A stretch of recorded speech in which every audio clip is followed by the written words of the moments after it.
Welcome to the Beyond the Mat podcast, an in-depth talk show discussing exclusively WWE topics.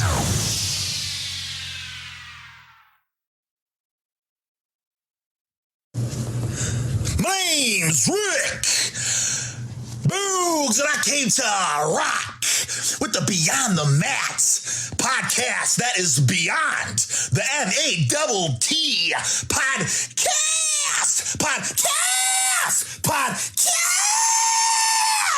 Ah!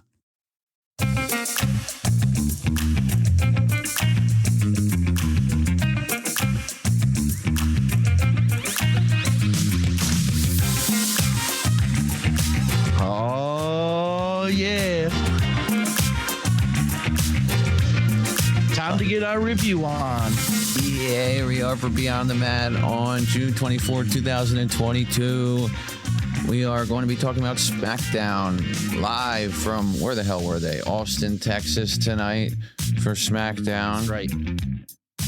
We had some Money in the Bank developments and Paul Heyman carrying the entire feud for Roman Reigns and Brock Lesnar because they can't be bothered to be on TV. Natalya did a nice impersonation of Ronda Rousey. I had to tell you, seeing two Ronda Rouseys on my screen at once was a little bit jarring to me. We saw Gunther defend his Intercontinental title against former Intercontinental Champion Ricochet, as well as an exciting tag match between Drew McIntyre and Sheamus versus the Usos. So we had two guys that don't like each other taking on the current undisputed tag team champions. There's some entertainment by the Street Profits at ringside. I'm joined tonight by Kyle. How are you doing, Kyle? I'm doing great. Good evening, folks. What'd you think of the show tonight, Kyle, overall, before we get into depth about it?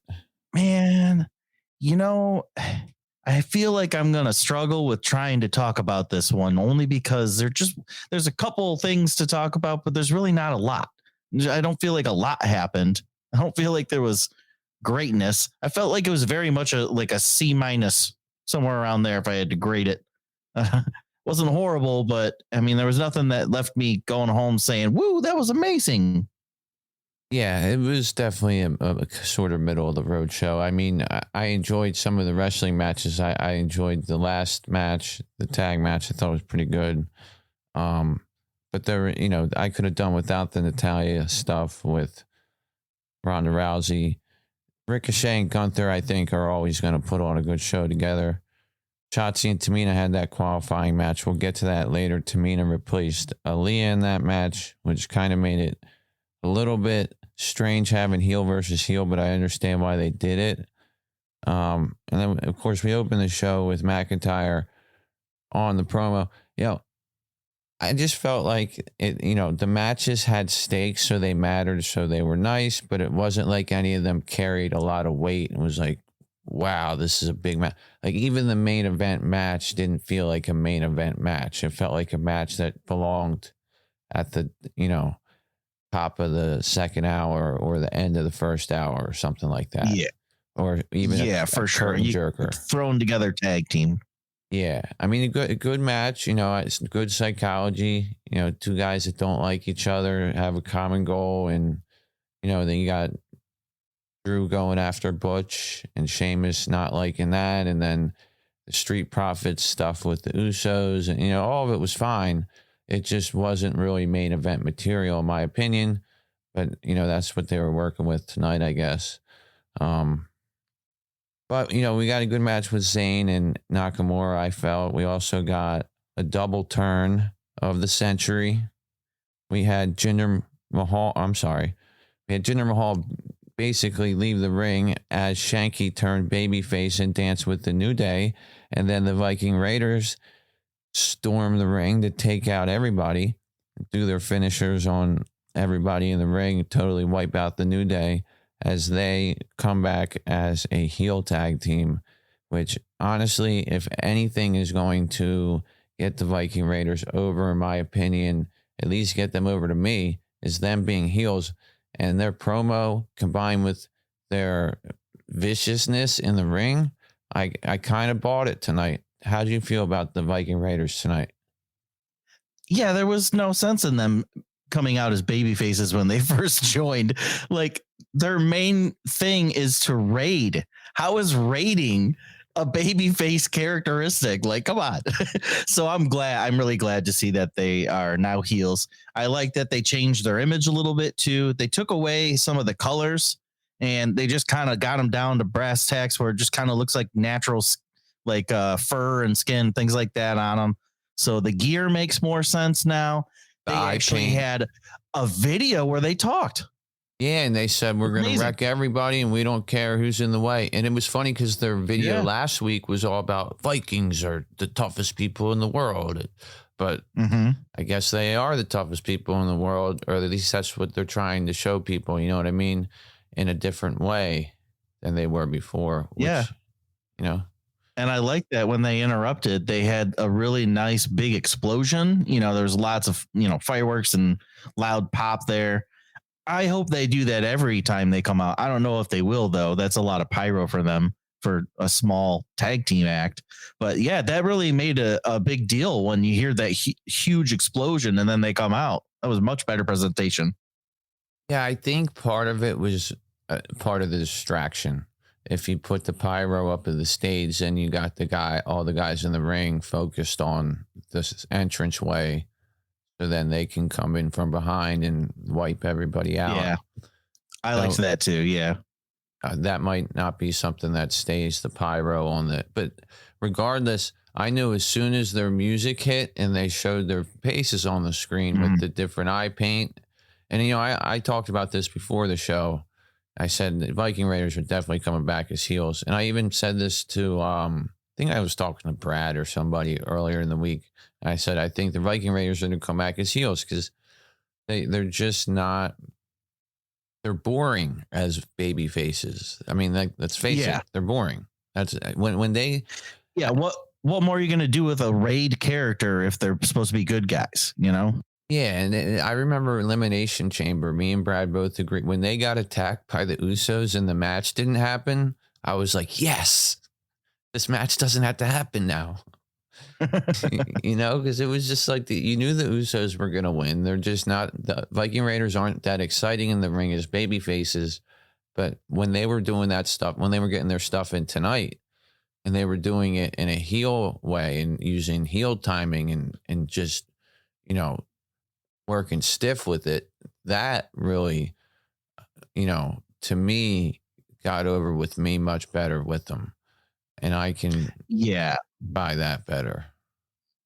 This is how they should have done it from the start, really. This is how they should have introduced them from the beginning. And I think they realized that, and that's why they sent them down to NXT to have the audience kind of forget about them for a minute. And then when they came back, they could give them a fresh paint of coat. Yep, exactly. Fresh painted coat. And that's, we did hear about, WWE creative not really thinking that some of their guys and ladies were casted correctly. And they were, so we saw some turns coming, and this was obviously one of them. Ciampa was one of those. Xia Li was one of those. Apollo Creed doesn't have an accent anymore. So they've been changing, people, heel, baby, whatever, all over the place.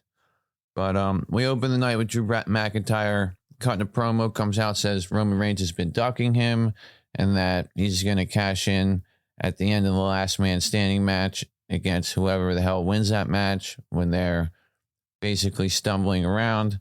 Then we get Sheamus come out and says that, that's a great idea, but he's going to be the one that's going to do it. And that Drew should not even be in the match, considering the fact that Drew has been cashed in on and never actually won a Money in the Bank match before. And Sheamus qualifies himself by saying that when he cashed in his Money in the Bank briefcase, he cashed it in on Roman Reigns. Heyman then comes out and promotes the last man standing match. Says Reigns going to win that match, of course, not Brock Lesnar. And he also says that he's not, he pulled some strings.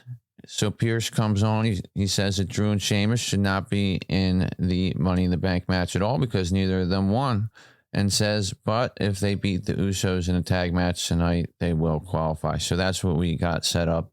In the opening segment, they set up the main event, which was the tag match with Drew and Sheamus taking on the Usos, and the Street Profits were on commentary for that. What do you think of the opening segment? Yeah, it was a nice setup, really. It just kind of set the table for the rest of the show. And Drew gets a nice big pop when he comes out, so you get the audience excited. Yeah, it was fine. They got the job done, basically. Yeah, Drew welcomed everybody to Smackdown, did the thing. Heyman, had his part here. I believe he talked later in that, but I feel like throughout this Brock and Roman feud, Heyman's going to be the surrogate doing all the talking because he did everything, basically laid out whatever we didn't see that led to their last man standing match. Like he basically replaced that by cutting his promo tonight. You know what I'm saying? Yeah. When you talk about somebody that sets the table right, that's Paul Heyman. He does such a great job. And the thing that I like about his promos is that although there's a lot of stuff that's very repetitive, he always comes out and says, my name is Paul Heyman, but he gets the audience to join in. It's the sing-along moments that you have. And I have to say, there's not enough of that anymore in WWE anymore. Like there's just not enough characters that have those sing-along moments where they can get the crowd to repeat something with them. I mean, think about it though. Like the biggest moments when that happens is like with heels. Paul Heyman says that and everybody has to say it with him. The Miz comes out and says, everybody welcome to, and everybody says Miz TV. So I appreciate that. Everybody sings Seth's would music. Actually love it if some baby faces had them. Yeah. Everybody sings Seth Rollins' music and, stuff like that. Yeah. But yeah, Paul is fantastic. Great acting. The way that he says Brock Lesnar's name and Roman Reigns' name. Yeah. I like that he has two separate ways of saying their names and he does it the same every single time. I love that. Yeah, and I think that, given the fact that he has history with both of them, he's been a centerpiece in their feud at times. It's like the perfect two top guy. It's a perfect guy and the perfect two top guys to have who are going to be part-time right now, to have a guy carry their feud with promos. You know what I mean? It's like the perfect three people involved in it. I don't think you could do it with, two other guys and some other manager. You know what I'm saying? I think it would have to be Heyman. It would have to be Brock Lesnar. And it would have to be Roman Reigns. Otherwise, it wouldn't work. At least it wouldn't work as well as this is. That was a good promo. If they're going to have to, show us the same match 9 times, I guess it's nice having Paul Heyman involved. Yeah. So moving on, we had Money in the Bank qualifying match, Sami Zayn and Shinsuke Nakamura as our first match of the evening. Commentary talks about how Zayn wants to win the Money in the Bank and then basically cash in on Roman Reigns and lay down for him. So early on in the match, Nakamura got control with the modified sliding German suplex with Zayn on the second rope. Got back in the ring, made a cover, only got 2. Zayn then evades Nakamura, gains control at ringside when Nakamura chases after him, rams Nakamura into the ring post and the barricade, goes for the count out win, but Nakamura beats it, gets back in at 9. Zayn eventually runs into a knee. Nakamura makes a cover for 2. Zayn then hits a really nice Michinoku driver, but that only gives him beautiful. Really nice driver there. 2 count. Nakamura crotches Zayn on the ropes, goes for the Kinshasa. Zayn then ducks out, rolls him up, uses the ropes. The ref stops the count because he sees Zayn's feet on the ropes. Nakamura then nails Zayn square in the nose from the top rope with a knee. Gets a 2 count out of that. Goes for a Kinshasa. Sami ducks it. But ends up running into a Kinshasa anyway because Nakamura just rolls out of the ring and runs around and nails him with it. But eventually, for whatever reason, Nakamura decides to throw Sami back in the ring like the babyface that he is, instead of letting him lay outside the ring. You know, the count was already at like 5. If he had rolled in the ring, he probably could have, you know, what they were going for is it looked like he probably could have won by count out, but he wanted to win by pinfall. So he goes to win by pinfall. Zayn comes to in the ring, nails him with the haluva kick, and gets the 1, 2, 3. So Zayn qualifies for the Money in the Bank match. I think, you know, Brad was talking about this.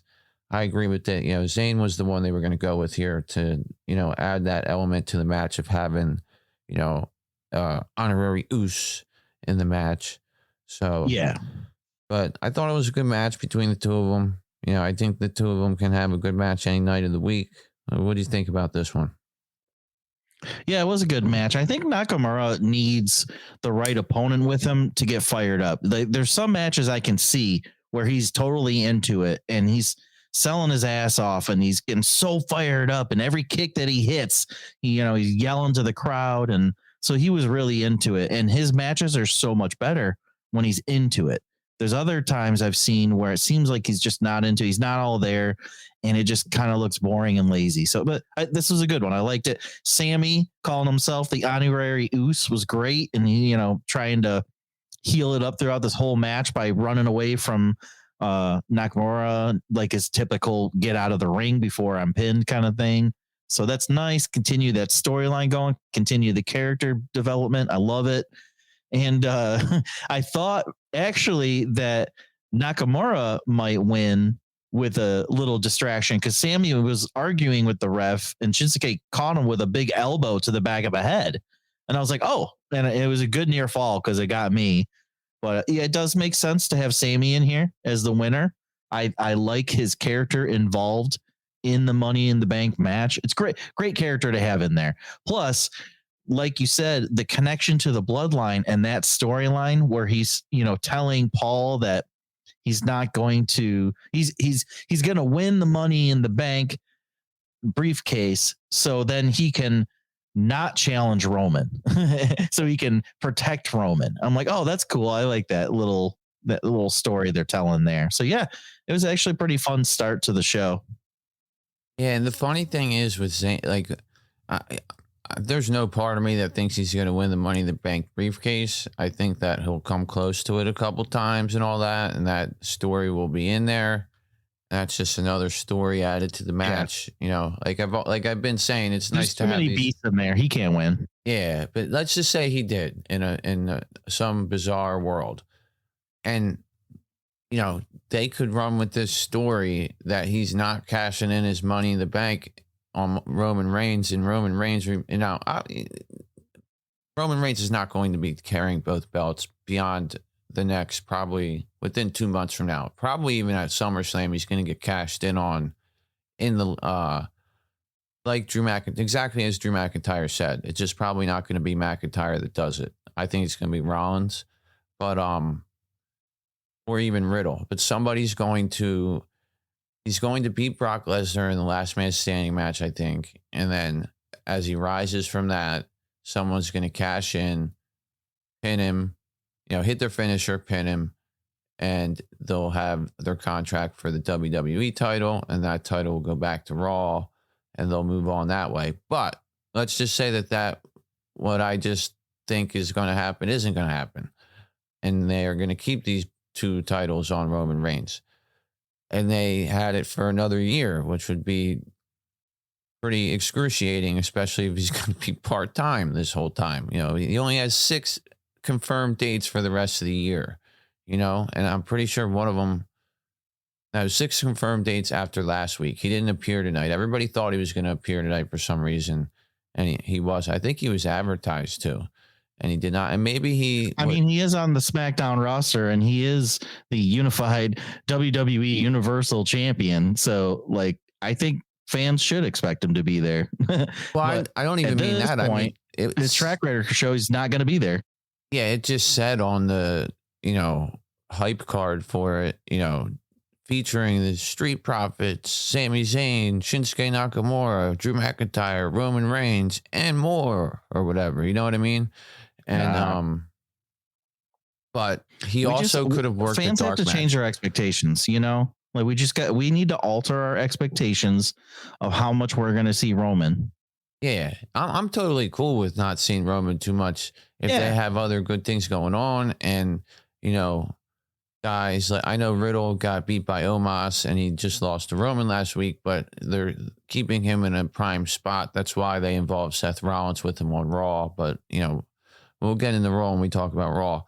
But, yeah, I think it would be crazy if Sami Zayn won it. And then, like, there was this whole, like, is somebody going to take a title from Roman so that Sami Zayn can actually cash in, or is he going to have to cash in on Roman Reigns? But then that match would be terrible. So there's no reason to even go that way. But you know what I'm saying? Like, what if what he's saying actually did happen? Yeah.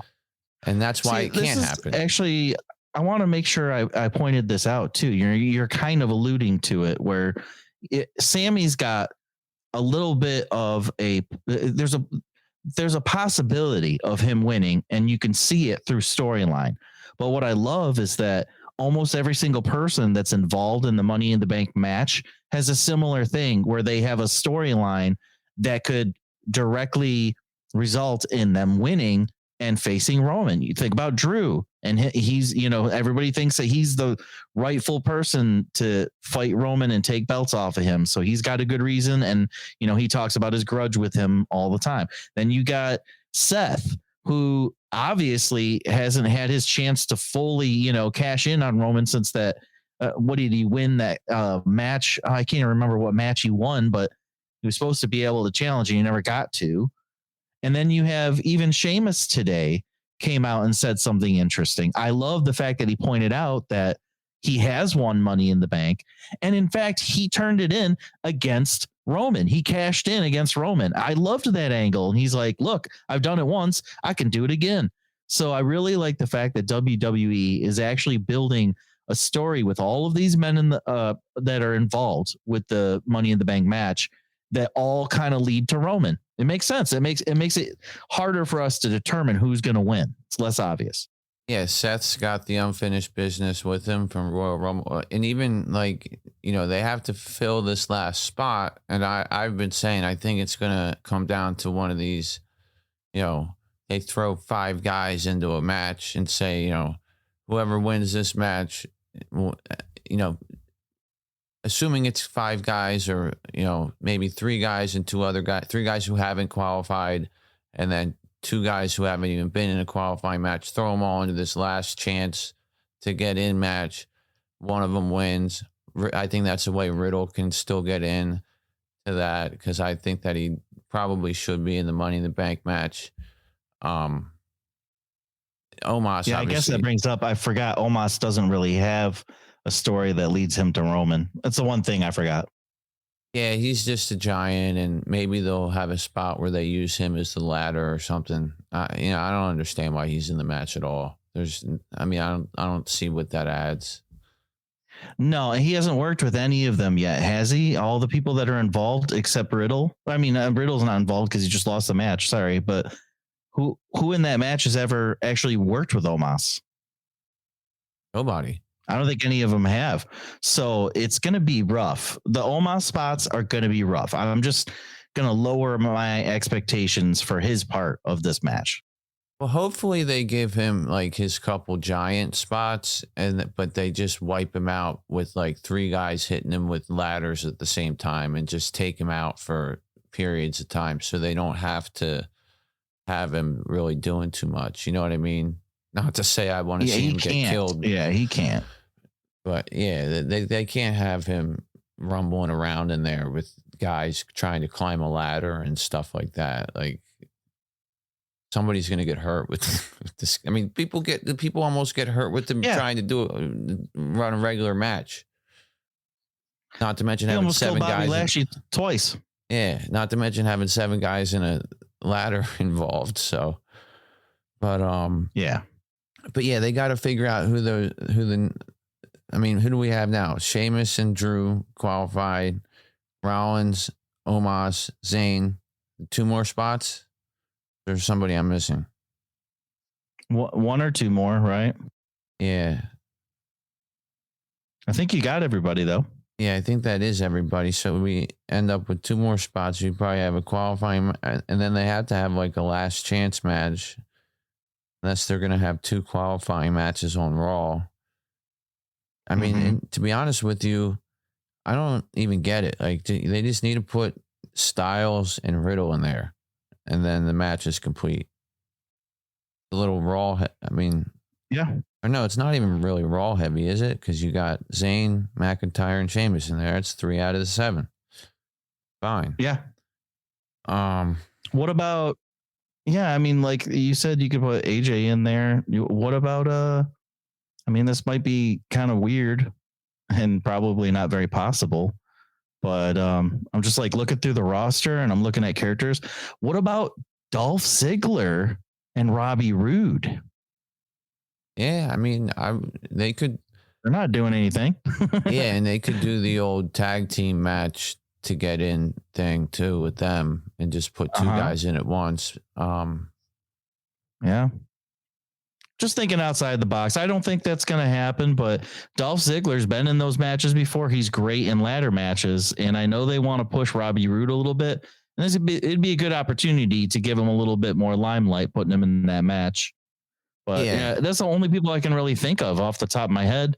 Everybody else, they're wrapped up in other storylines. Yeah, I agree. Or injured.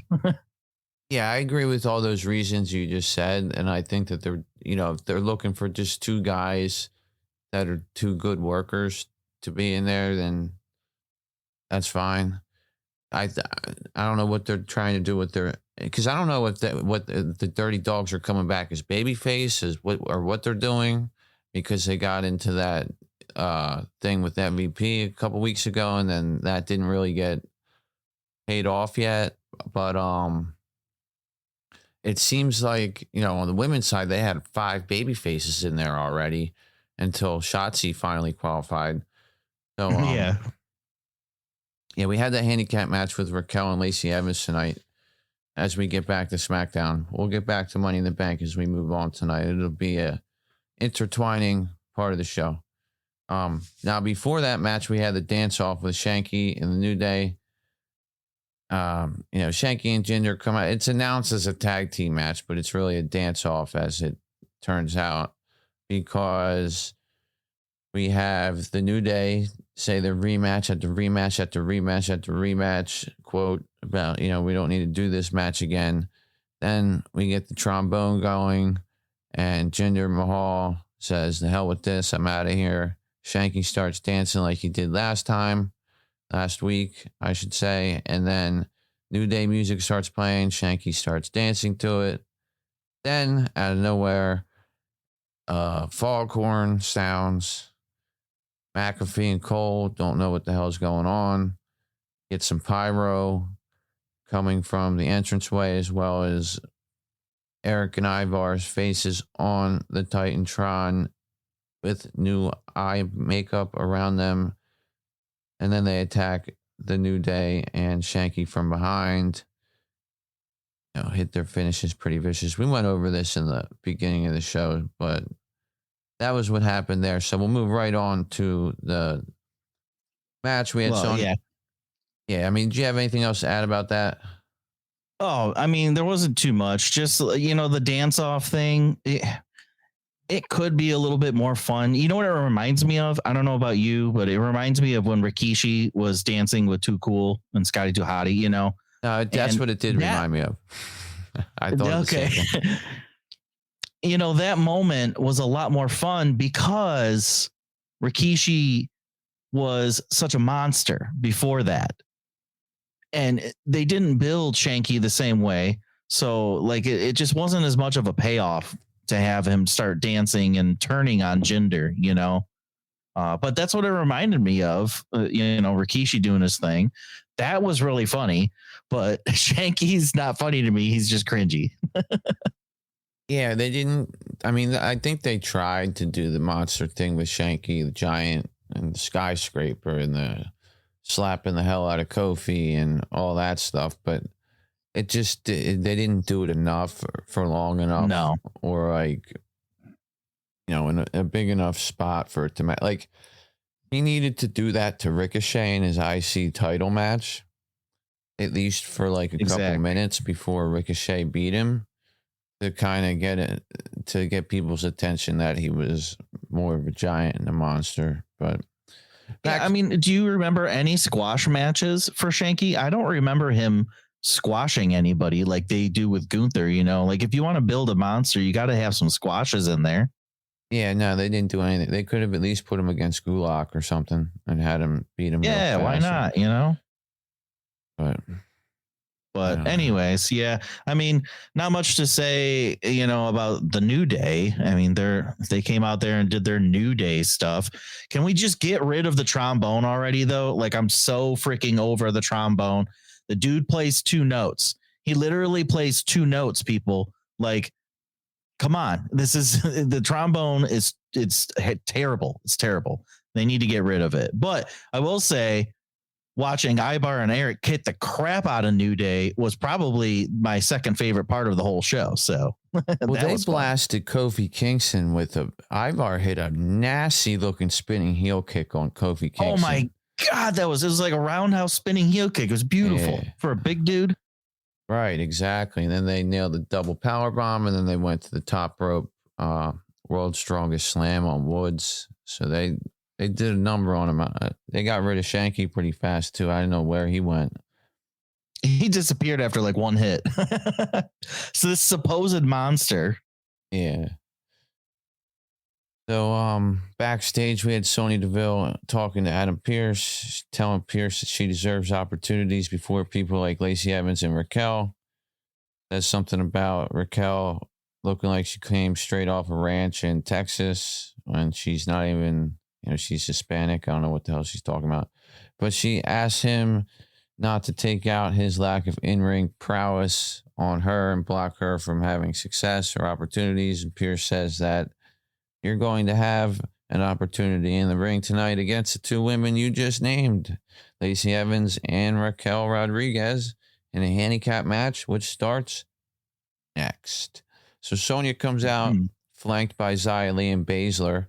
I thought it was a little weird that Xia Li is one of the heels flanking Sonya. That was so weird. One of the few times we've seen Xia Li featured on television was when she saved Naomi from Sonya. Now she's her friend following her around. And now she's protecting her. Yeah, it's ridiculous. But Deville and Evans start this one out. Evans is control early. Nails a drop toe hold and a shoulder block. Baszler then takes out Raquel from the apron. Sonya nails a nice looking knee to the face to Raquel.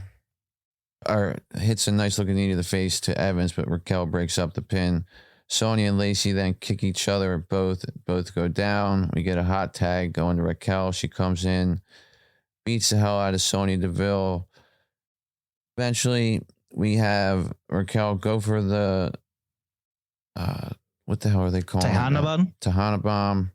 But we end up getting distracted by Baszler. But Lacey Evans makes a hot tag, and they whip Sonya right into the women's right. Lacey Evans hits the pin for the 1, 2, 3. So Lacey Evans scores the pin here.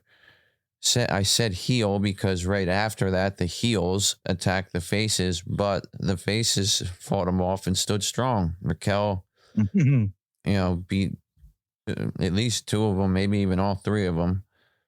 And then Lacey Evans helped clean up, and the faces stood tall here. So what'd you think of the match? I don't really even understand. I guess I don't even remember anything that happened in the match except for the Raquel Rodriguez moments, because she came in there and destroyed the crap out of Sonya, and I liked that. But the rest of it, I missed. Honestly, I don't remember any of it right up into the women's right right hand punch. And then I finally was tuned back in. I felt like Sonya was extremely sloppy in this match. She was stutter stepping. Yes. At the end, she was going to hit her right hands and they didn't look good. And then they had to like hold her hand into the women's right finish. You know what I mean? Like, I know they Irish whipped her in there, but like, it was like she didn't know that was about to be the finish. She like, it looked like it just didn't look very fluid to me at all. No. But no. Honestly, it scares me that they're turning her back into an in-ring competitor because her obvious her better characteristic is that she's a great actress. She was awesome in that promo with Adam. I mean, even the words are a little weird, but she delivered them very well. She's a great actress, but she's horrible in the ring. So why did they take her away from the acting gig and they're giving her in ring stuff to do now? I mean, it doesn't make sense to me, but whatever. Yeah. I mean, I think Sonya Deville, I was, interested to see her back in the ring. I thought she deserved to be back in the ring if that's what she wanted to do, considering what she went through and, took the authority role sort of as a way to not be in the ring all the time and not be that much, out there as before. And, I feel like almost every match I've seen her in, she hasn't looked very strong in the ring, which is a shame. I don't know. And I do know that they felt that way about her at the Elimination Chamber in that tag match. So I was just hoping to see a little more improvement at this point. Like Liv Morgan has improved tenfold since that time. Now, I know she's been in a lot more matches than Sonya, but still, Sonya has had her chances to show us some development, and I haven't seen it yet, at least not in the ring. Yeah, and I mean, Sonya's also, been in some house show matches that we don't know about, Liv's in a lot of house show matches, obviously, but Sonya has two. She was in them for several months, during the winter and things like that, and early spring, right? Just after WrestleMania. So, even though she hasn't been on TV, she's had the opportunity to work on it in the ring. I don't know. But we're going to go ahead and take our first break, and we'll be right back. The Beyond the Mat Podcast. We'll be right back.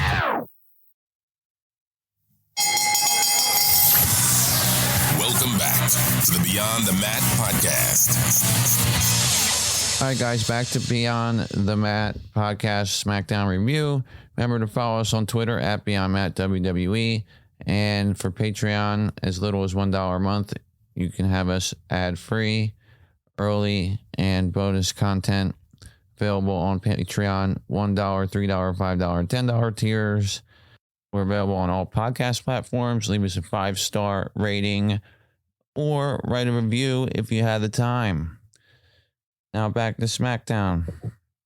We had the Street Profits backstage basically walking around, hyping up some people that they saw. And then we had Natalya come out to Ronda Rousey's music, dressed up as Ronda Rousey with a stroller in tow, basically mocking Ronda for being a mother. So, I'll tell you the one thing about Natalya dressed up as Ronda Rousey, she had a little bit more energy than Ronda ever has. So that's the one. Yeah, I thought she was acting a little too well to be pretending to be Ronda. Yeah, she was a little bit too enthusiastic to really pass as her. That's what gave it away to me. But then and I love I love the overdone eyeshadow too. That was hilarious. Yeah. Well, it's funny because Natalya, even in her own right, always has some pretty heavy eye makeup on. But and then she did the Rousey stuff, and it looked like she just came out of a freaking fireplace or something. She just got done sweeping a chimney. But so we get interrupted here by Ronda, and then Ronda starts talking a bunch of crap to Natalya. What do you think of this one, their exchange? Well, I'm not a huge fan of Ronda. So when Natalya was out there talking trash, I mean, I couldn't help but kind of root her on and be like, yeah, you go, Natalya. She called Ronda the saddest woman on the planet instead of the baddest. I liked that. That was a decent line, and she's saying she said like the basic stuff, saying, like Natalya has the stronger submission move and the sharpshooter, and Ronda doesn't stand a chance. So it's kind of typical stuff in that sense. But when Ronda started talking, Ronda sounded more like heel than Natalya did. She came out there, and the first thing she says, "Oh, I didn't recognize you without your rack out." I'm like, what? Wow. That's totally a heel comment. And then she goes on to continue to insult her. And she's like, I'm not going to mutilate my body by chasing industry beauty standards. I'm like, whoa, that's a very personal dig. And heels are supposed to be doing the personal digs, not baby faces, And then Ronda gets in the ring and rips off Natalya's jacket. Heels attack baby faces. Baby faces don't attack heels. This is like a complete backwards segment to me. I don't know. Like I don't know if you saw it the same way, but it was completely backwards. Natalya felt like the baby face in this scenario. It was weird. Although the crowd cheered Ronda at the end, so I guess they were supporting Ronda, but everybody was booing both of them at the end. Yeah, I mean, there's the whole, just whoever wrote this, I said this, I think, earlier on the show, and I said it before, I could have done without this whole thing. Like, I don't understand coming out dressed. Now, I thought it was funny when Natalya said Ronda's the baddest woman on the planet because she says it so many times or something like that. Like, all right, that's pretty funny. She does call herself that all the time. She said there's two reasons: because she never stops talking about it, and because she's never tapped out before. Yeah, then she throws the video of her almost tapping to the sharpshooter or whatever. Cole says she was worn out from the title match she just fought with Shotzi. But, Ronda's all... They have her coming off as a heel to begin with. If she wasn't up against Charlotte Flair in her first big feud, then you would have thought she was the heel. Now she's with Natalya, who again is a typical heel that fans are gonna boo. She comes out here, makes a mockery of Ronda Rousey, which quite frankly was kind of funny. And even if stuff that it's like you said, that everything seemed backwards here. It was like they presented them at one is the heel, one is the baby face, when it's supposed to be the other way around. I felt like they were kind of on the right track with what they needed to do with Ronda and not have her involved in shit like this, and just have her fight people and beat people, that are heels. And I understand they kind of run out. Why we end up seeing Tamina tonight, but like, even you can have her face any heel on the roster. It doesn't even matter somebody from Raw at this point, because obviously they're bringing people over. The Street Profits were on the show. Tamina was on the show. Bring Doudrop over and have her face her. You know what I'm saying? I know she's 24/7. Oh no, Doudrop's busy chasing the 24/7 title. Yeah, I know, man, but you know what I mean. She needs to be a fighting champion, not somebody doing these segments, because she doesn't execute them right. And this was written horribly. This was terrible creative. Yeah. As humorous as some of it was, to me, this was probably something that was like, a certain person or people on the writing team got a kick out of this whole thing, and they did it this way. I don't think it's appropriate at all to be talking about Natalya's tits, ripping off her shirt. Right. That's an attitude. Yeah. And the reason why I say those are heel comments is because usually what happens is heels will use like kayfabe, or they'll use real life or factual things to tear down their opponent. That's how a heel works when they're insulting their opponent, is they try to use truth and real things and stuff like that. And baby faces try to go on the righteous side and say, oh, I'm not going to stoop to that level of having to say that kind of stuff. So it didn't make sense that Ronda was saying those kind of things.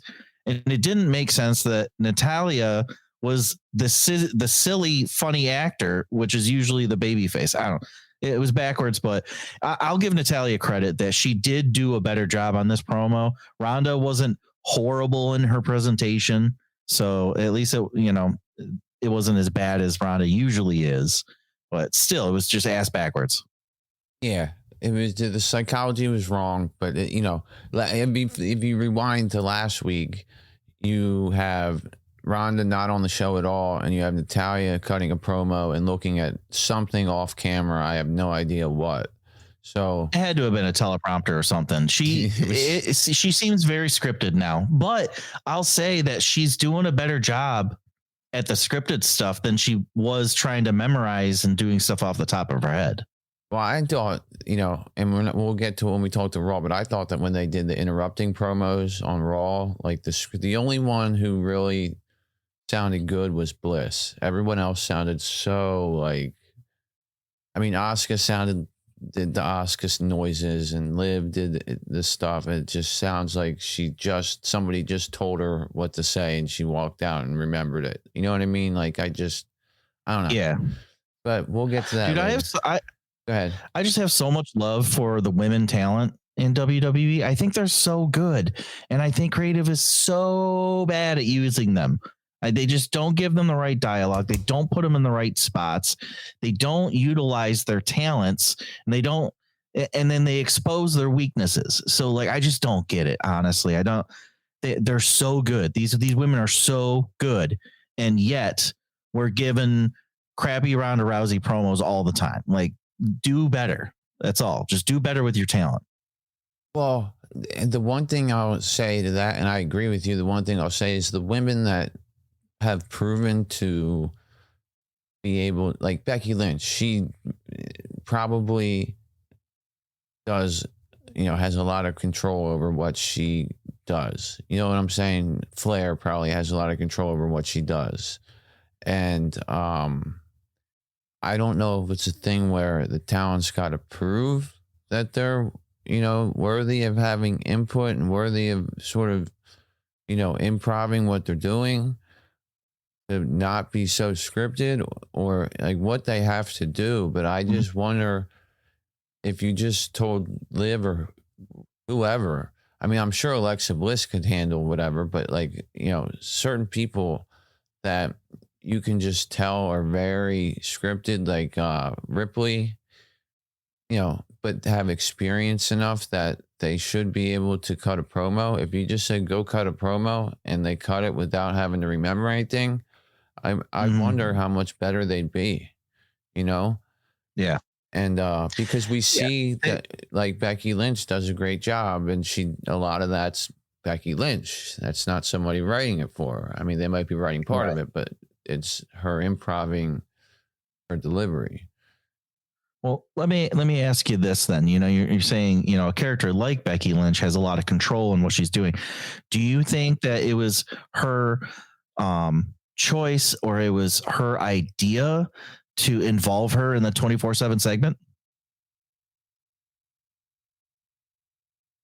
I think it was her idea to. I think that the whole downward spiral thing and where she's going with her character, I think that she felt like that was a good thing to put her in, to then basically put it down, beat the hell out of Dana Brooke and say, the hell with this. I'm not here for this. This is a waste of my time. You know what I'm saying? I think that she probably agreed that was good for her story. I don't know if she was the one who was brought that to creative, but I do think that, I don't think she does things that she doesn't want to do. You know what I'm saying? I think if creative brings her an idea. I see the advantage of having her involved with it. I see the story that they're trying to tell. Like, Yeah. I loved it. I actually really appreciate the fact that Becky was willing enough to put herself in a 24/7 match, you know, and kind of put herself in that position. I think it shows a lot of strength on her part, really, because she's trying to tell a story. So I actually really appreciate it, but I know it rubbed a lot of people the wrong way to see her mixed up with Dana Brooke and to see Dana Brooke beat her. And it's like, well, you have to look past that. I hate using the phrase wins and losses don't matter, but in this case, the loss doesn't matter. The loss is not one in the L column. The loss means Becky has stooped so low that she can't even beat Dana Brooke. That's the point. So you can get that story across and develop her character. You know, I wish people would see that. Yeah, it wasn't about Becky Lynch being relegated to the 24/7 division. It was about her. Right. Number one, like, they had some run-ins backstage. Like, there was a couple times where Dana Brooke was supposed to be giving an interview and Becky Lynch was like, get out of my way, I'm talking. So they had a little bit of beef there between the two of them, and like leading up to that week. And then they put her in the match, she's out there, gets it for the first time, and when Tozawa lost it, and then Asuka interfered like almost within a couple minutes, and then she loses because of the interference. But the story is obviously Asuka and Becky. It's not about Dana and Becky. Becky's just saying no one's going to win a title in my ring while I'm in it. You know what I'm saying? So that has nothing to do with the 24/7 title either. Yeah, it's not like they're like, okay, round 3 next week. And then so they had the one-on-one match, and Becky said, the hell with this. This is a joke title. I'm beating the hell out of this woman who thinks she's a champion for holding it. And then Asuka came out to make the save, which was another way for them to get Asuka and Becky to interact, which is what it's all more about anyway, because Asuka's standing in Becky's way of the title shot she wants. And I appreciate Becky being involved in that too and doing what she did, because everybody took it the wrong way. What is this Becky Lynch in the 24/7 segment all of a sudden? Like, no, she's not trying to elevate it. It's about her story, which honestly some people could see as being selfish on her part, but no, it's like an overall story in my opinion, and it's involving other women too. So it's all good. I didn't have that reaction to it. And for anybody that thinks that this is insulting to Dana Brooke and the 24/7 title as well, because, you know, Becky's going out there and saying this means nothing to me and then beating her down. This is the most we've seen Dana Brooke wrestle. You know what I'm saying? Like, in the past 2 to 3 weeks, this is the most we've seen her do actual matches. If you're watching Main Event, she was on there too. And it's nice to see her actually in the ring doing stuff, even if it is to pre-match squash with Becky. Like, it's nice to see her out there doing stuff. So in a way, I actually appreciate it. Yeah. All about the stories, people. The stories and the characters. Come on. Yep. So speaking of characters, we had Gunther up next. He's a character taking on Ricochet to defend his intercontinental title here. Basically cement him as a champion. Ricochet starts out hot with the missile drop kick, ducks a couple chops, hits some strikes, but Gunther just gets pissed off, picks him up, power slams him, nails him with a big boot, then locks in a half crab, looked painful as hell, goes for a cross face, but Ricochet makes the ropes. Ricochet starts to come back, goes for a springboard knee, hits it, gets a running knee to the face, gets a little bit of offense in on Gunther, but then Gunther just looks pissed off. Oh, man. Turns Ricochet inside out with a lariat from hell. Oh, then that lariat. Woo! He catches a crossbody springboard attack by Ricochet, slams him on the ground. It's a monster high-angle German suplex, nails a couple more chops, and then a running missile drop kicks, which sets up his powerbomb stack pin combo to retain. So Ricochet put in some movement here. It was nice to see him, get a little bit of action here, but it was more of a decisive victory for Gunther, and he retains for his Intercontinental title. I think that his feud with Ricochet is probably done now. I don't know where Ricochet goes from here, but what do you think about Gunther? Love it, dude. Love it. This is great. Those Gunther's chops are the best chops in the biz right now. Just deadly. And like you were saying, before this match even happened, and then when the first match happened, Ricochet is such a good person to have with Gunther because of his selling ability. And we're talking about that lariat from hell. Ricochet did like a full 360, like that dude like flips and bends and twists. It's amazing.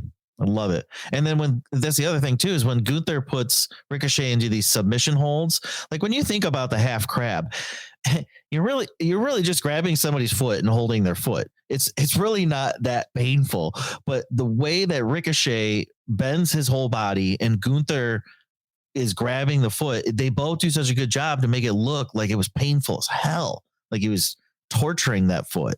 So great selling on Ricochet's part, great squashing on Gunther's part, and I can't wait to see where either of them go. I know Ricochet had a short time with the Intercontinental title, but I feel like Ricochet could still be mixed back in there at some point later. He might have to start from the bottom and work his way back up or something again, and then rematch with Gunther at a big PLE, down the road. Maybe even like WrestleMania, they'll have their third match, and that's when Ricochet can win again. But Gunther needs to hold this title for a while because he looks great with it, right? And the intro with Ludwig Kaiser doing the whole, intro for him, I do like that.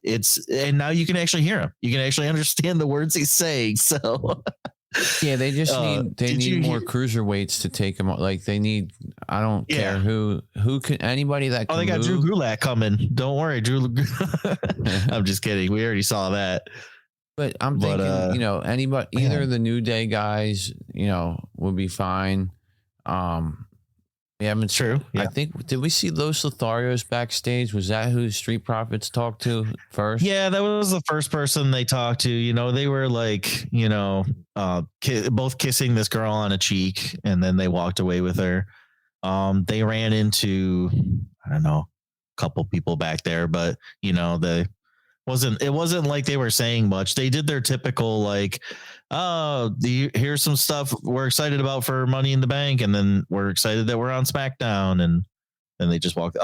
They ran into Drew Gulak, was like suspending himself between two ladders, and then Madcap was stretching, and they told him that horrible joke. This is a good match. I enjoyed it a lot. Like I want to see it again, really, and if they can add some new spots, that'd be great. But the development from the first to the second, like the second one was like a much better version of the first one. You know how like a lot of people say like in trilogies, the second movie is always the best, or the sequels are always better or whatever, like Terminator 2. I kind of felt the same thing with the match with these guys. The second match was like the same thing, but much better. Yeah. And they over the course of the two matches, they've told a good story,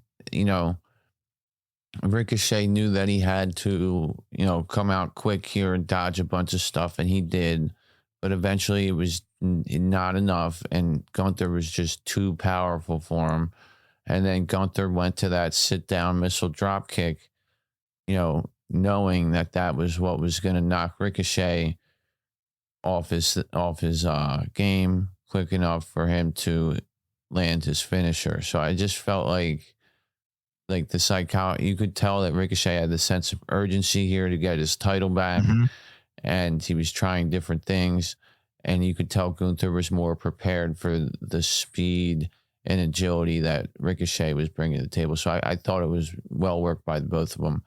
And like I said, I could see them I could watch them wrestle for months. It's not going to keep happening, but it's still, to me, a good matchup. So I'd like to see. Yeah, they just have good chemistry. They just worked well together.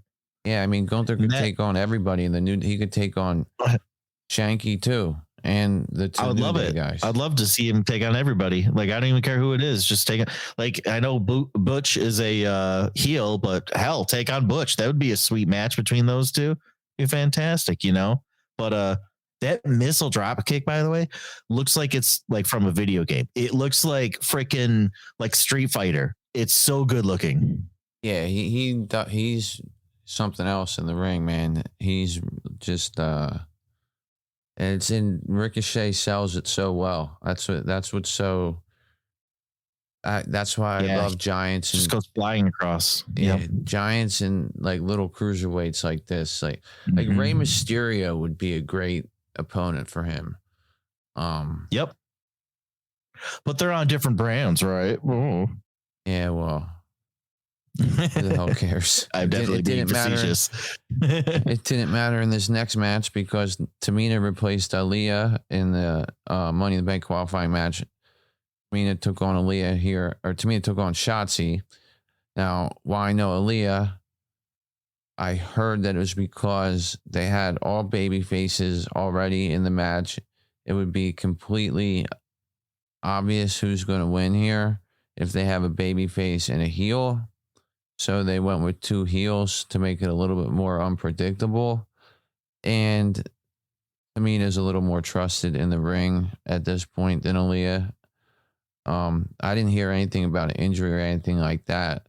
But what did you think about all of a sudden Tamina replacing Aaliyah in this one?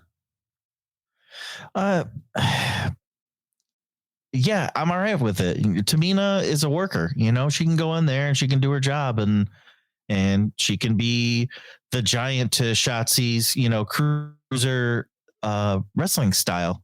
And it was a good matchup. You know, right off the bat, Shotzi was trying to get submission holds on Tamina, and Tamina's just like, I don't think so, you know, and just starts beating the crap out of her. She throws Shotzi around really well, and Shotzi was doing, you know, a lot of like Hurricane Rana type moves, you know, like throwing her body around to try to take Tamina down. So it's a decent match, you know. They didn't get a lot of time. It was pretty short. But yeah, it was good. Shotzi's music, by the way, killer. I love her intro music. The heavy metals, just love it. I think it says something too. It like talks about kicking people's ass. Like it literally says like, I'm going to kick your ass. I think that's great. Yeah. I like how she's character. billed from Oakland too. It's like kind of, Oakland, California. Yep. Makes her seem like a badass. You know, I like it, you know, and she does a good job of screaming. And I think she's one of their better promos in the women's division, and they've been giving her opportunities, so I'm happy to see that. Yeah, they're definitely pushing her. I knew she was going to go over here because she's the one being pushed. You know, Tamina was there to job here, and you know, is a better worker than Aaliyah, and it is a better matchup having more of a giant in there with Shotzi. I don't know that Tamina got a television entrance. She probably got an entrance for the live crowd, but she didn't get an entrance on television. We just came back from commercial and she was in the ring, right? And she didn't get an entrance, right? She's just in the ring already. So before this, we had a promo with Caleb Braxton, Paul Heyman, and Sami Zayn. So that's the transition. Like right after that promo, we had Tamina in the ring just standing there. Then we had a commercial. So like they could have given her an entrance, but instead they chose to just show her already in the ring with her music playing. And then they went to a commercial. And then after the commercial, they gave Shotzi the entrance. But Shotzi has a really good entrance, so she deserves it. I don't even know what Tamina's entrance is, to be honest. I don't even know what she does. Her music didn't sound like unique at all. So she's a jobber at this point, right? I hate to say it, but I would say Tamina is classified as the number one women jobber outside of Nikki Ash.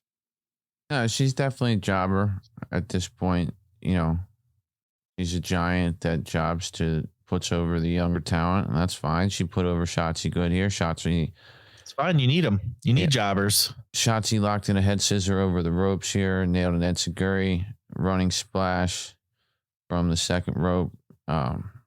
Shotzi also jumped off the top rope trying for an attack, but ate a super kick to the face from Tamina. Eventually, she drove Tamina into the turnbuckle and then hit a modified implant DDT that she calls Never Wake Up for the win and qualifies for Money in the Bank. So we got our first heel in Money in the Bank now. What do you think of her chances in the Money in the Bank match? I think they're slim to none. I don't think that they're going to give her a win at all, but I'd love to see it because I love her, but I don't think she's going to get the win. But that DDT is nice. That Never Wake Up, that looked good.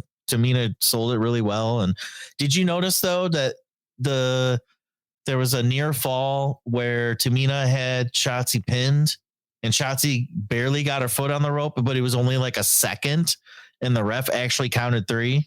Yeah, I think it was a botched end. I mean, like even not the refs, the commentary, even Cole and McAfee were like, "Sure, that wasn't it." Calling it out. Yeah, and somebody was probably getting in there like, "Hey, shut up! Don't tell everybody that we just we're fixing this. This is a botch end, but we're fixing it." I mean, she put her foot on the rope for just a second, but it didn't like stay on the rope, so it was just weird looking. But hey, they got the result that they wanted anyway. It wasn't too obvious. I don't know. Yeah, I mean, but we noticed it. But it was enough that that she hit the rope that, like, let's just say the match ended. They could have played some bullshit angle where Pierce comes out and he's like, "Well, wait a minute. Let's look at the replay. A foot was on the rope there, so the match got to continue." Yeah. And then they continue it for 45 seconds and then she hits the DDT. You know what I mean? Like something. Yeah. But then we see Viking Raiders cut a promo here. They said they've been pushed to the side for too long and they will rip apart anyone that's in their way and nobody is safe. So nobody's safe from the Viking Raiders, Kyle. You better watch out. Nope. Everybody except for the top of the card. And possibly the second card as well. Yeah, Los Lotharios better watch out. But they're heels too. Exactly. So I guess the New Day. Reggie better watch out. Right now, the New Day's putting them over. So whatever. Moving on, we have. Yeah, I mean, if I get to see Vikings beat up on the New Day for a while, I'm okay with that. But it's funny that, New Day did the whole rematch after rematch after rematch after rematch, because that's basically the only time we see them is in rematches. Yeah, that's what we were saying. Yeah, that was funny, man. It's I like it when they say that because that's all they do. They're probably just playing on themselves. But we got the main event up next. Before that, we had McAfee challenge Corbin to a match at SummerSlam. He cut a pretty nice promo here. I couldn't do it justice, but he did some Rock impressions. He just fired up the crowd in his own way. So I don't know if you had anything to say about his promo. I thought he was good, and yeah, I mean, I like Corbin. Him. I like back. He does a great job of getting the crowd riled up. He gets them, chanting bum ass Corbin, and he does the Rock, the millions, and he gets them to sing along. So that's nice. It's good stuff.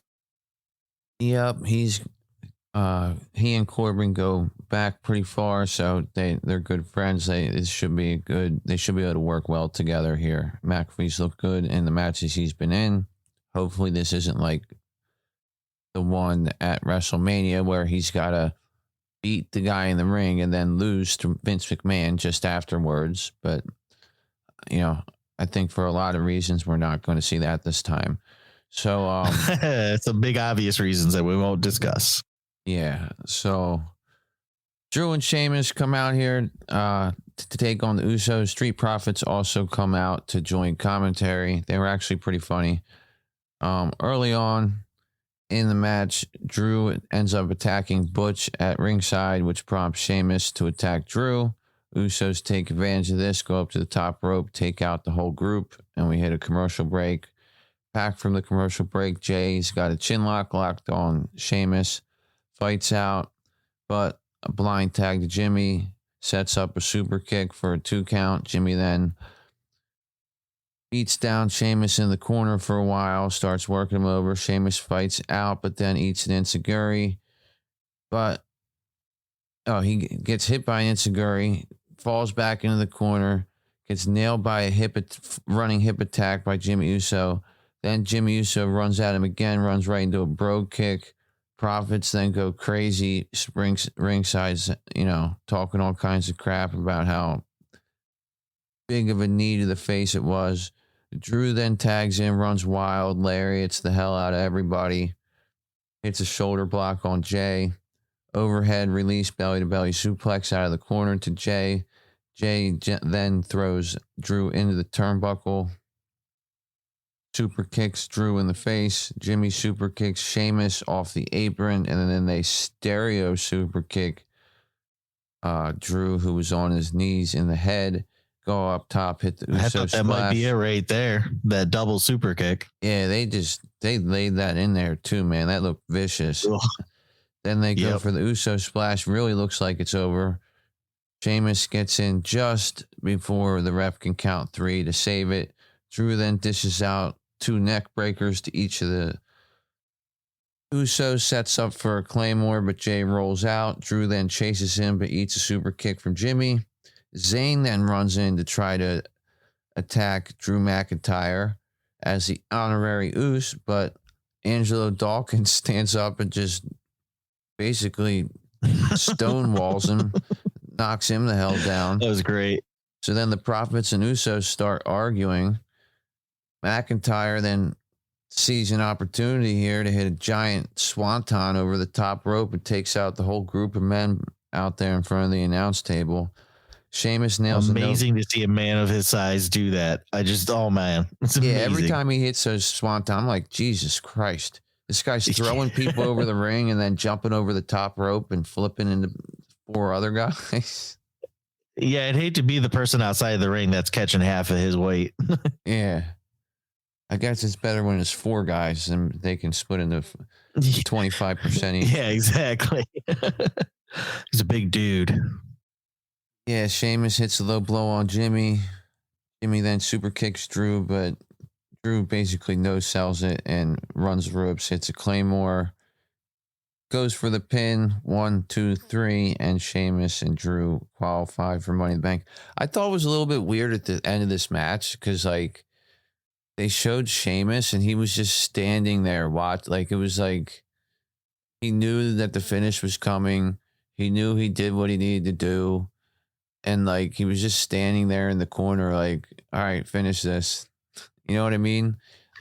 Yeah, I feel like half of the wrestlers were working in slow motion and they still had more stuff to do. And then the other half were all right, we're done. Wrap it up. Sheamus looked like he was ready to go. But then when Jimmy hit that super kick on Drew, I was like, huh. And then Drew no-sold it. No-sold. I was like, dude, you can't no-sell a super kick by the Usos. You can't do that.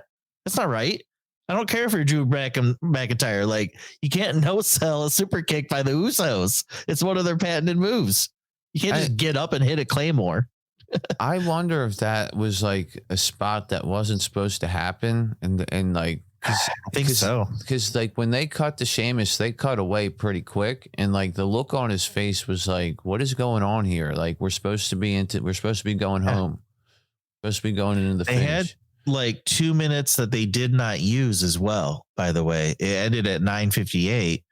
And I wonder if they actually rushed that ending and there was supposed to be something different that happened. I don't know. So it was really weird looking at the end. They do usually end SmackDown at 2 to 3 minutes before 10 because it allows the local news to get their shit in. So that's probably what it was. They probably ended on time. It felt, it might have went a minute too long because usually they end at 9:57. I don't know. The ending felt weird. It felt okay, super kick. For sure. Is this going to extend the match now? Oh, no, wait a minute. He's just going to bounce off the... I think they miscommunicated or they didn't get back in the ring the right way. And then they were all right, how are we going to get into this? I missed a Claymore, ate a soup. What the hell? We already did the miss a Claymore, eat a super kick spot. You know what I mean? It's almost right. like Yeah. They doubled up on something. They doubled up on a moveset. But anyway, we got. Yeah, I don't know. And, you know, people it's were going fun watching all those people run in. Yeah, you know, you had Sheamus's guys come in and Holland getting Butch. Yeah, Butch and Ridge. Yeah. Holland picks up Butch and carries him backstage again. And you got honorary Usos running in. But I thought the Profits were entertaining, you know. Very good. Montez Ford. They're just, you know, talking crap after every move and stuff like that. They were jawing at the Usos during the match. Yeah. And that was another thing. I'm sorry. Go ahead. That was another thing that was like, I was like, I know that something here is going to distract the Usos and cause them to either lose or lose their advantage. And that is what happened. They got involved with them and then they ate the Swanton, and that's when everything kind of broke down. And then, you know, people are going to crap on this because they're going to be like, well, they had McIntyre and Sheamus in a match, and then it ends in a no contest. And then they say you're in the match. They attack each other. Then they say they're not in the match. And then they have to win a tag team match on the same team. Like, I think it's actually smart because they have good matches together.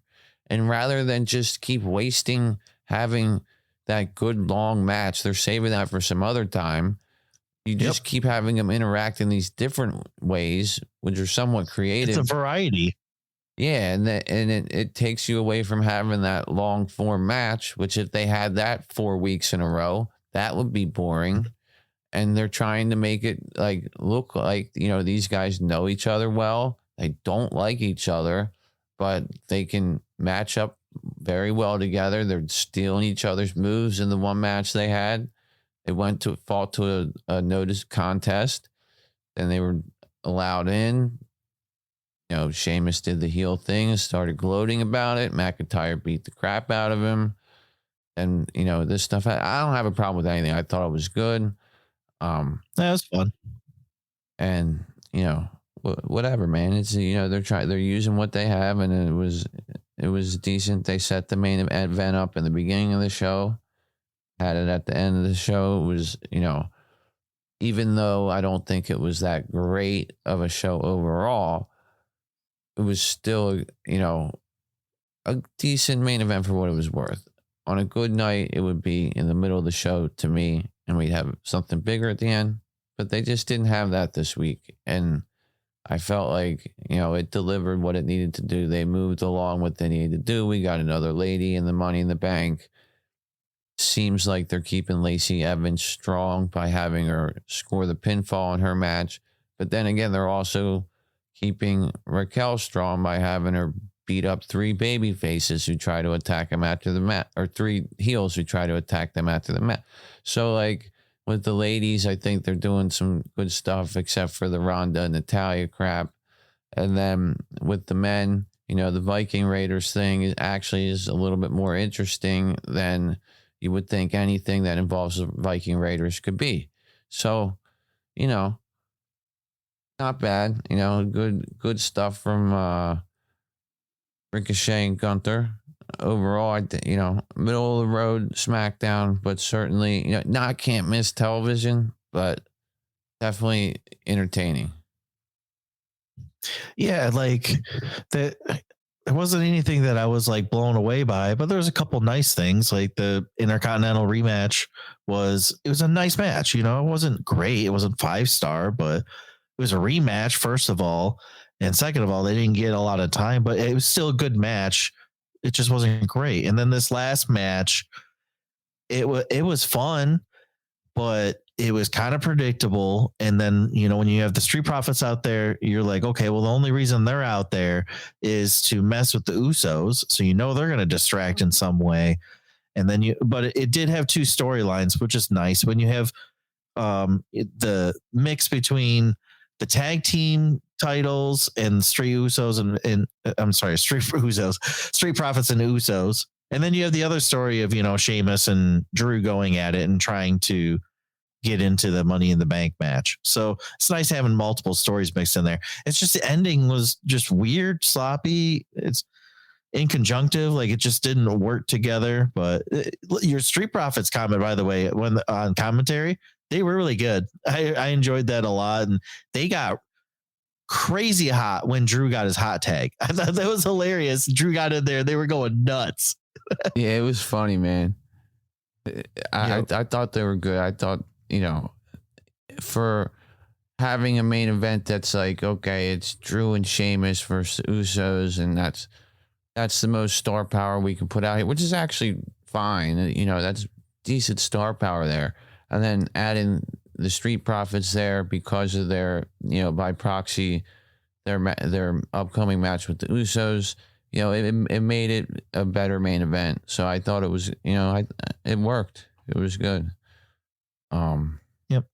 You got anything else? So I had to get the whole thing overall, just kind of average C score, somewhere in there. Definitely, middle of the road, because, I can't say it was worse than that, but I can't say it was much better. But regardless, anything else on this show tonight before we get into trivia? No, what you got for me? All right.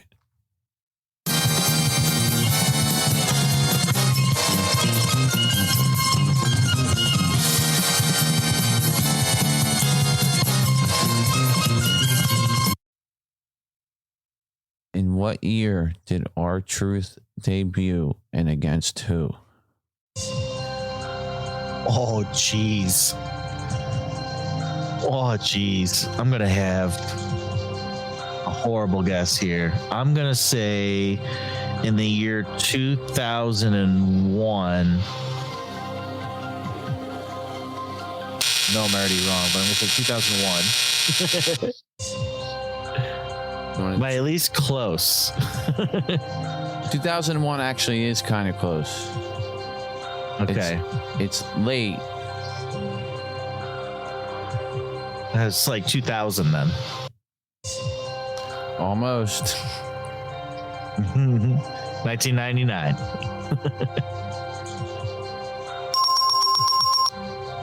And against who? Oh, man. Who could he possibly fight in 1999 for the first time ever?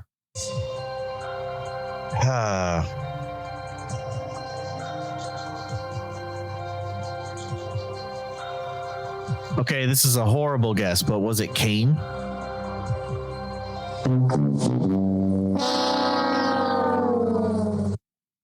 It was Kenny Dykstra in 1999. Kenny Dykstra. I don't even remember that name, honestly. Yeah, I remember Lenny Dykstra for the Philadelphia Phillies, but Kenny, I remember Kenny Dykstra. He's actually a producer now. He does a lot of the women's matches and a lot of the multi-person matches. Like, when I see the list of producers for like Raw and SmackDown, he's always on there. He'll either be producing like some tag match or some mid-card match. But yeah, he's one of the producers now. But 1999, man, R-Truth. I mean, yeah, I didn't go back far enough.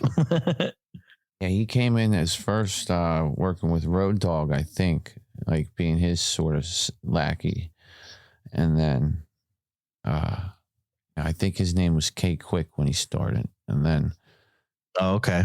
But yeah, 1999. He was wrapped up in a lot of factions, wasn't he? Yeah, and he was always kind of somebody's sidekick, you know what I mean, and doing different stuff. But I mean, he's been around a long time, man. Jeez, we've had all these 20-some years of this guy and 20-some years of that guy, and this guy month and that guy month. And when are we gonna have R-Truth month? You know, they definitely have a system. A lot of these professional wrestlers have a system now to maintain their body and continue their line of work. I commend them because I know how tough it is to have a job in the, I'm going to call it in the arts realm. Honestly, you know, we're telling stories and we're creating characters, and this is art. Wrestling is art. And so it's hard to make a living on art and be successful for a long period of time, especially when your job is physical, that to the level of like a football player. So I really commend anybody that can stick around that long. And R-Truth is a fantastic person as well. And I think that, coincides with a lot of longevity with wrestlers. People that last a long time in this business are because they are genuinely great people on the outside of the business. So yeah, shout out to R-Truth. Yeah, man. And like, a lot of people will say, whatever they want about what he's been doing and 24/7 and what he does, that's part of what he's got. He's old. He's been there forever. And it's actually smart. He's probably being paid handsomely to do that. And he's one of the most entertaining things about the whole 24/7 thing. So, I think he's, he got carved out a fine little niche for himself here after all these years. And so that's a little bit about our saying that I have. It's all about perspective, and the perspective that we have as WWE fans. If you're only watching television, the 5 hours on Monday and Friday night, then you're not even going to see a fraction of what R-Truth actually does for this business and what a lot of the wrestlers do for the business in between the other, days of the week when they're not on those 5 hours of television. So, it's just people that, only see that and think that's all that R-Truth is a, 24/7 title person, and he's not more than that. Well, that's because you need to change your perspective and look outside of I should say just the 3 hours, because it's only on Raw. So the 3 hours on Monday night, there's plenty of opportunities to see what else R-Truth does for the business and for the company and for people in general, really. So, shout out to wrestlers in general. Yeah, I mean, he does a lot of philanthropy stuff, a lot of community stuff, a lot of appearances, a lot of ambassador type things for WWE.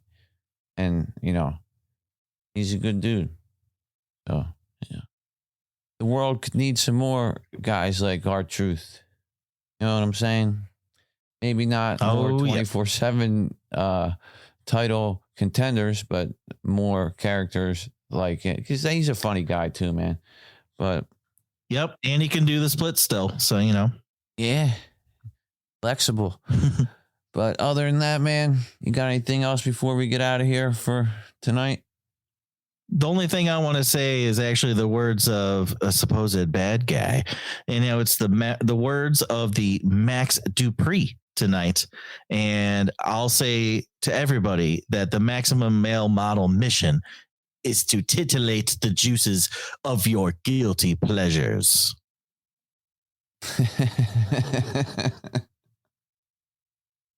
Why haven't we seen who Max Dupree's clients are yet? I'm not ready to be revealed yet. Oh, I'm sorry. Whoops. This is ridiculous. I just let out a secret. What the hell's going on? I don't know, man. This might have nothing. Honestly, there might be nothing at the end of this rainbow. This might be a rainbow that just ends and there's no pot of gold. I forgot to even bring that up, man. He got called out. I really thought that, because, dude, that was right before McAfee's promo. They said Max Dupree was, and McAfee got all excited. They go to commercial. They come back, and McAfee's standing on the table. What the hell happened with Max Dupree? Yep. But anyway, man, that's all we got tonight. Follow us on Twitter at BeyondMattWWE. Send us an email, matt@beyondthemat.com. Available on all podcast platforms. Leave us a 5-star rating if you could be so kind. If you have the time to leave a review, that'd be great too. Also, get rid of these ads by joining us on Patreon. $1 a month is all it takes. That's all we got for tonight. I'm out. Peace out, everybody. All righty. Take it easy. Thanks for joining us, Kyle. And have a good night. Thanks for joining me, guys. Thanks for listening to Beyond the Mat. Remember to subscribe so you don't miss a show.